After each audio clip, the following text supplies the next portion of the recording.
What is going on, YouTube? I am Germ here. So, throughout this whole offseason, one of the biggest stories really so far, and what is going to continue to be some of the biggest stories, is FNATIC. The FNATIC roster in so many different ways. I mean, at one point it seemed like Niski was going to be on the move, and he still could be, but now we're kind of getting rumors and speculation about a lot of different positions on the FNATIC roster, potentially the entire FNATIC roster blowing up, breaking apart, whether that be right now between spring and summer, or whether that be headed into 2022. They have a lot of expiring contracts. They're having financial issues. They're not having great results. You know, overall, things are not looking great for FNATIC. Things are not looking great for this specific FNATIC roster. But then again, one of the biggest stories has been Bwipo up in the top lane, what they want to do with him. Obviously, there's been people calling for him to be replaced. He reportedly rejected a FNATIC contract extension. He's talking about he has other plans for the future. FNATIC's talking about maybe selling him off, maybe doing a six-man roster. I don't know. There's all this craziness.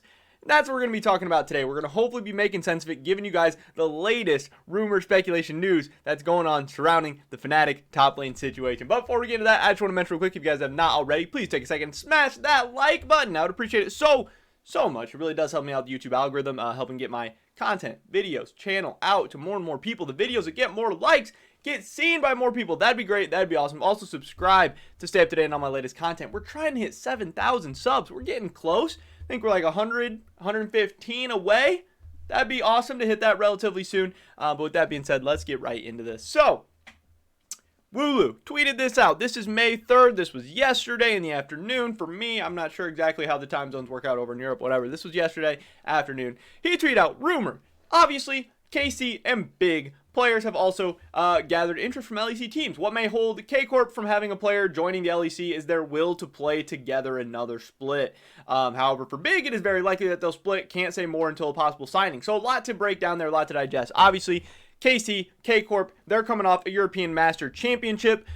Big, Berlin International Gaming, they were a hyped up team coming into this. They lost to Mouse in the quarterfinals, I want to say. So, you know, they didn't make it as far, they didn't do as well, but still, they had a great run throughout the season. They still have a lot of players that people are really hyped up and excited for. Previously, we had talked about how SLT for big might be the new top laner for FNATIC, might be a new guy that they're bringing in to kind of have the six-man roster. But since then, things have changed, things have shifted. As Wooloo's talking about, Kcorp players are receiving more and more interest, especially because, you know, they've been so popular, they've been so good, and they just won the championship. So now, obviously, people have gotten to see a little bit more of them. People have got to see those players on a big stage in a big-time tournament, and they got to see them perform very well. So, obviously, he does say that Kcorp maybe wants to play another split together. There's rumor that Kcorp could try and buy an LEC slot. Like this guy says, isn't it possible for KC to buy the spot of Schalke, but is it expensive? Wooloo says it is possible, but as rumored previously, they're not in the race for it. So, you know, Kcorp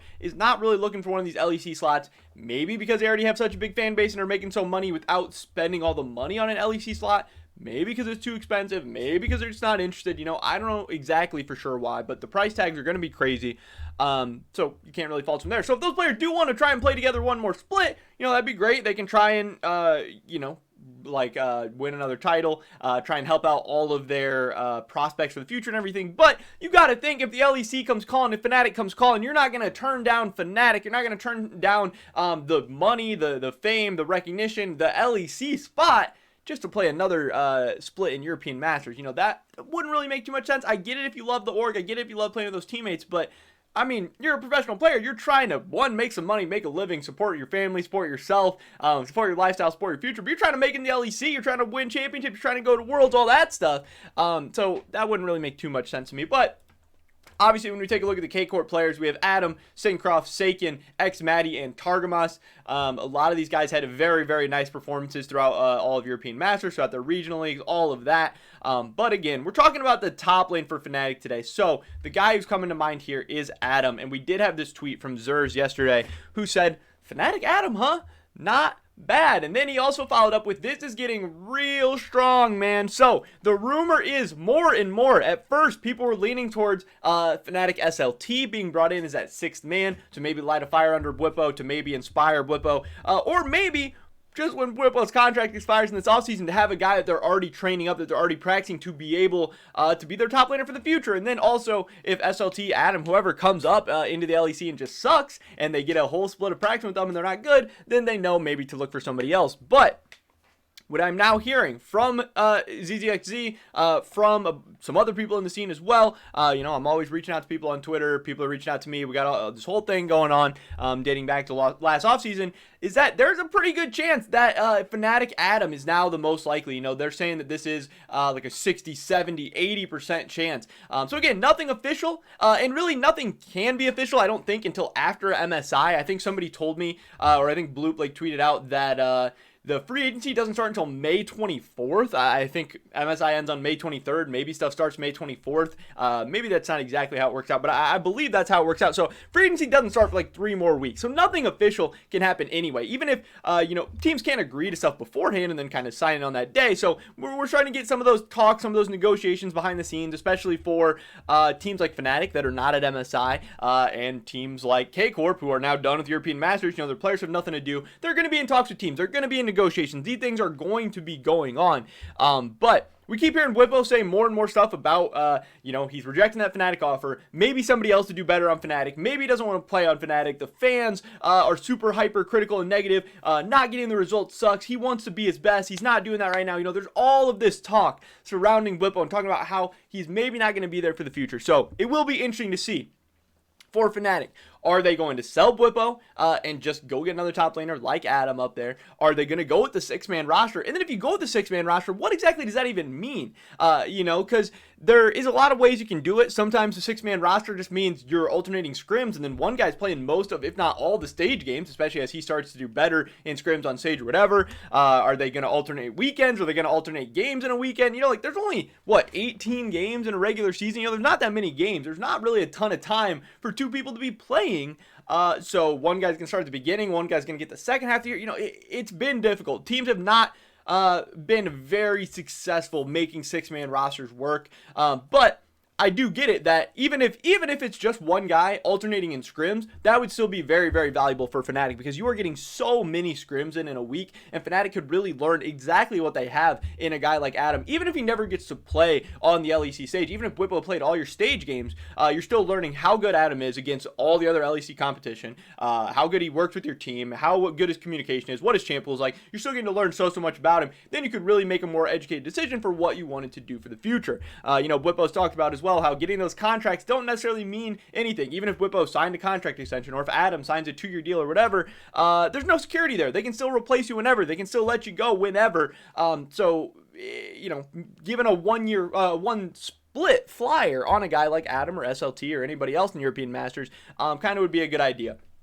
Also, a team like FNATIC that's in some financial trouble, as rumored, could do very, very well going out and getting a cheap European Master player, giving somebody their first shot in the LEC, getting them on that, cheap contract, getting 4, 5, 6 splits out of them before they become a star player and then, demand a lot of money, or they go to the LCS, or they go to G2 or whatever. FNATIC does need to start doing some more of that. They need to start taking chances on younger players and developing them, rather than going with like the full veteran roster they have right now and then finishing 5th in the LEC. That doesn't help you out at all, because those full veteran rosters, they're not going to be developing as much for the future, and they're 5th place in the LEC right now, and they're paying them a bunch of money. FNATIC is really in just a rough spot right now. But as far as Adam, I know last time we kind of covered SLT a little bit more because it did seem like that's where the rumors were going, but Kcorp players are obviously very, very good as well, and they're very, very hyped up. So this is what Adam is kind of looking like. Obviously, for Kcorp, they finished first in the LFL, going 13-5 in the regular season. Very, very nice split. Then they 3-0'd Misfits Premier in the spring playoff finals to obviously qualify for the European Masters, and then they ended up beating BTXL 3-1 in the grand finals, which was a pretty interesting series. BTXL had some moments. They actually played pretty well at times, but Kcorp proved that they are the best team. They had a close matchup in the semifinals with UCAM as well. UCAM actually looked very, very solid. There was a lot of great European Masters teams, a lot of great European Masters players, a ton of great performances. It was really, really fun to watch. But as far as actually just how Adam did, throughout the splits and everything, we can kind of pull up some of the numbers. We have Adam with a 3.87 KDA in the LFL regular season. Nothing too crazy there. Aatrox, Renekton, and Darius being the main picks. 8 unique champions played in 19 games. That doesn't seem too bad. And then for actually the European Masters, obviously this is where you're kind of going up against the best of the best. This is where things are starting to matter a little bit more. Kind of similar stuff there. 3.43 KDA. You know, not the greatest stats in the world, but some aggressive picks, some fun picks. Renekton, Olaf, Darius being the main ones there. You know, he did had some very, very big Camille games in the games that I watched. He does seem like a very, very talented guy. Has a ton of potential, and there is definitely going to be people that believe if they get him in the LEC with the coaching staff, with their analysts, and also with the very, very talented team surrounding him, that they can use a guy like Adam, a guy who does like to play these aggressive carry top lane champions. And obviously that playstyle doesn't always equate great to the LEC. Sometimes you got to dial it back, but there's always teams looking for big playmaking solo laners like that. And the other thing is, in Europe, historically, last couple of years, top lane has been one of the weakest positions. So, you know, Europe has not had a ton of great top laners. They are known for a lot of things. Great top lane play historically in Europe is really not one of them. But there's always a couple really, really good ones. And if you can find that next really, really solid top laner, you can be in a very, very good spot in Europe. So maybe it's Adam, maybe it's SLT. We'll see. But it does seem like things are kind of heating up on the FNATIC side for a lot of these KC and big players. We're going to see what happens. And then again, you know, ZSXZ is here in FNATIC Adam. He is saying that this is seeming like the most likely thing. So we will see what happens. And we're definitely going to be keeping you guys up to date on all the latest stuff, all we hear. But there are also some rumors surrounding other FNATIC positions as well. We'll probably be going over those over the course of, you know, the next couple of weeks. Like I said, we still have like 3 weeks till free agency starts. But there are some big names. There are some big rumors out there. And you guys don't want to miss out on any of that. But that is pretty much it for this video today, ladies and gentlemen. Thank you so much for watching. I would really appreciate it if you did drop a like on this video. Really helps me out the YouTube algorithm. Leave a comment down below. What do you think about FNATIC Adam? You think it sounds good? You think they should go with somebody else? You think it just sounds bad? I'd love to hear your guys' thoughts and opinions. Subscribe to stay up to date on all my latest content. Hopefully catch you guys in the next one. But until then, peace!